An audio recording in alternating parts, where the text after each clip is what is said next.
Kinwestiyon ni dating COMELEC Commissioner Rowena Guanzon ang pahayag ng negosyante at social media personality na si Josh Mojica, founder ng Kangkong Chips. Sa Facebook post ni Guanzon, ipinakita niya ang screenshot kung saan sinabi ni Josh, 21 years old, bilyonaryo na. Ikaw? Agad itong sinagot ni Guanzon at pabirong tinukoy na si Edgar Injap Shea II, ang founder ng Mang Inasal, ang kinikilalang youngest billionaire sa edad na 34. Dagdag pa niya, bakit itong si Kangkong nagkiklaim na?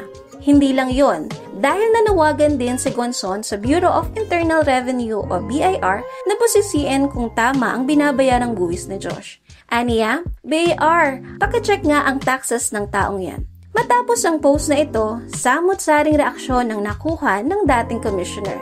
May mga netizens na nagsabing dapat talagang imbestigahan ng BIR ang binata para malaman kung totoo ba ang pinagyayabang nito.